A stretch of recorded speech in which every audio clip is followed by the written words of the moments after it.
नमस्कार दोस्तों, स्वागत है आप सभी का हमारे इस चैनल गीता धर्मार्थ पर। दोस्तों, जैसा कि आपको पता है, छठ का त्योहार काफी नजदीक है। दोस्तों, छठ पूजा एक ऐसा महापर्व जिसे बिहार के लोग बहुत ही धूमधाम से मनाते हैं। मित्रों, आज के इस वीडियो में आपको बताया जाएगा कि छठ पूजा आपको किस विधि विधान से करना है, किस प्रकार से आधार देना है और उससे जुड़ी पौराणिक कथा के बारे में। तो बने रहे हमारी वीडियो के साथ और छठी मैया आपके ऊपर ऐसी कृपा बरसाई कि आप हमेशा प्रसन्न रहें, आपकी संतान हमेशा प्रसन्न रहेगा। मित्रों, वीडियो में आगे बढ़ने से पहले अभी तक अपने गरुड़ धर्मार्थ चैनल को सब्सक्राइब नहीं किया है तो प्लीज आप चैनल को सब्सक्राइब कर ले और इस वीडियो को करके इस वीडियो में एक प्यारा सा कमेंट छठी मैया के नाम का जरूर कर दे। मित्रों, छठ पर या छठ पूजा कार्तिक शुक्ल सृष्टि में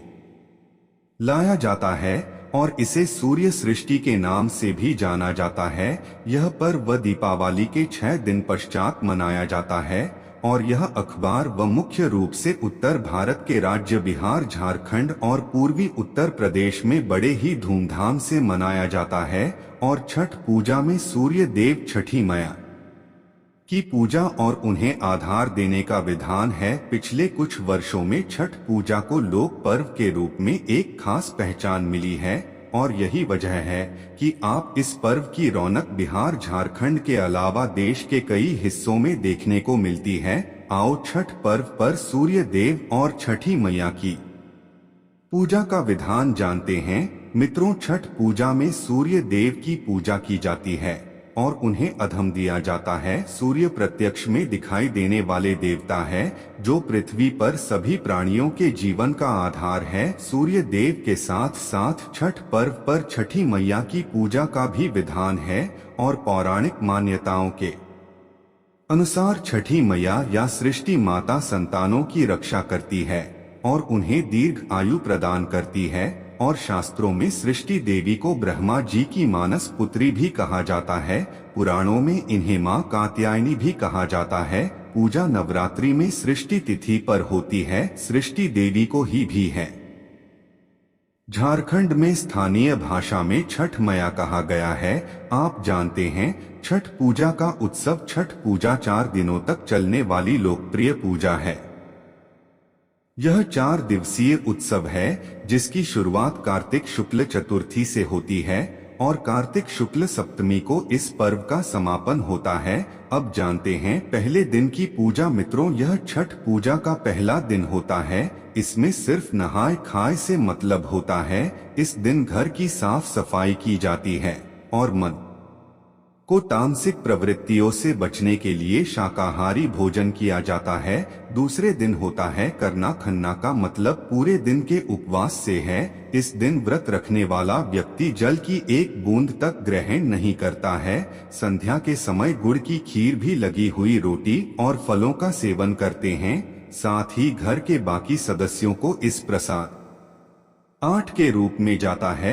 आप जानते हैं, तीसरा दिन यानी संध्या आधार छठ पर के तीसरे दिन कार्तिक शुक्ल सृष्टि को संध्या के समय सूर्य देव को अधम दिया जाता है और शाम को ब्रांच की टोकरी में फलों को ठीक हुआ चावल के लड्डू आदि से धर्म का सूप सजाया जाता है।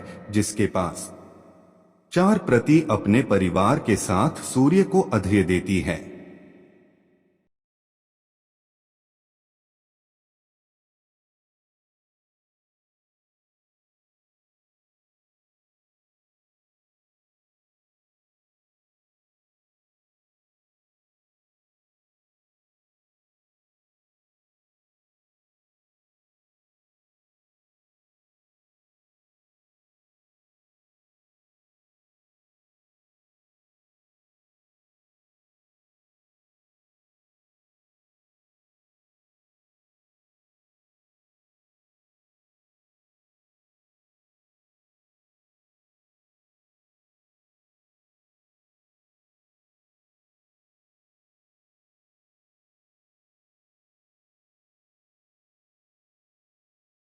और आधारित देने के समय सूर्य देव को जल और दूध चढ़ाया जाता है और प्रसाद छठी मैया की पूजा की जाती है। सूर्य देव की उपासना के पश्चात रात्रि में छठी माता के गीत और व्रत कथा सुनी जाती है।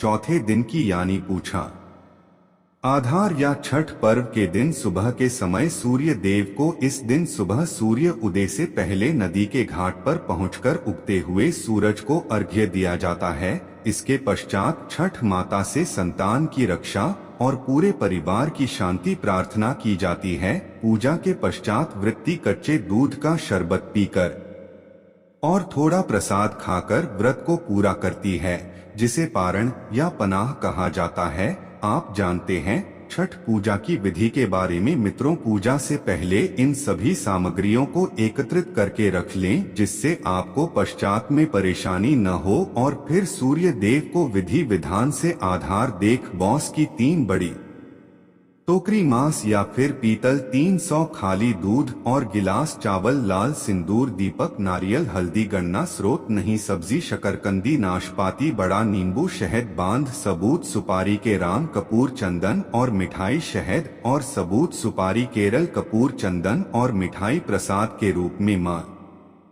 हुआ, खीर, पूरी, सूजी का हलवा और चावल के बने लड्डू। यह आप सामग्री पूजा से पहले ही एकत्रित कर देनी है। और आधार देने की विधि इस प्रकार है मित्रों। बांस की टोकरी में यह सारी सामग्री रख दें और सूर्य को अर्घ्य देते समय सारा प्रसाद सूत में रखें और शो में ही दीपक जलाया, फिर नदी में कर सूर्य देव को आधार। यदि आप जानते हैं इससे जुड़ी पौराणिक कथा के बारे में मित्रों, छठ पर्व पर छठी माता की पूजा की जाती है। कथा के अनुसार प्रथम मनु स्वयं अमरूद के पुत्र राजा प्रियव्रत को कोई संतान नहीं थी। इस वजह से वह दुखी रहते थे।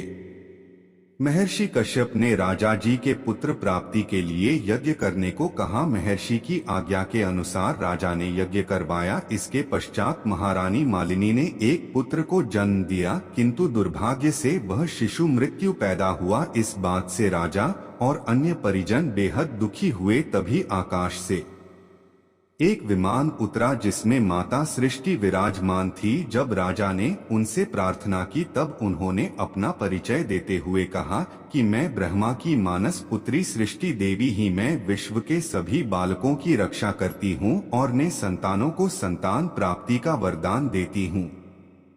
इसके पश्चात ने मृत शिशु को आशीष देते हुए हाथ लगाया, जिससे वह जीवित हो गया।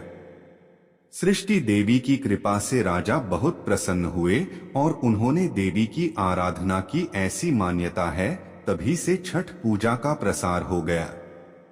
मित्रों, छठ पूजा का सांस्कृतिक और धार्मिक महत्व भी है। यही एकमात्र ऐसा त्योहार है जिसमें सूर्य देव का पूजन कर उन्हें अधम दिया जाता है।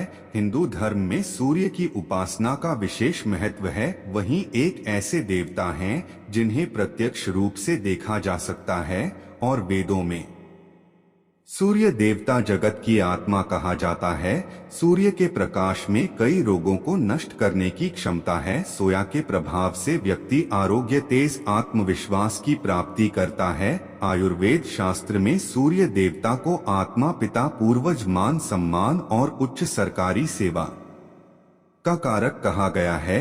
और छठ पूजा पर सूर्य देव और छठी माता के पूजन से संतान की प्राप्ति होती है। और सांस्कृतिक रूप से छठ पर्व की सबसे विशेषता है इस पर्व की सादगी, पवित्रता और प्रकृति के प्रति प्रेम। अगर कोई भी स्त्री सच्चे मन से सूर्य देवता और छठी मैया की पूजा पड़ता है तो उसे संतान की प्राप्ति होती है। किंतु उसकी छठी मैया के प्रति जो आराधना है, जो लगाव है, वह सच्चा होना चाहिए, तभी आप संतान की प्राप्ति कर पाएंगे। तो ये थी आज की खास जानकारी। आशा है कि आज की इस प्रस्तुति में बताई गई जानकारी आपको अच्छे से समझ आ गई होगी। बीड़ी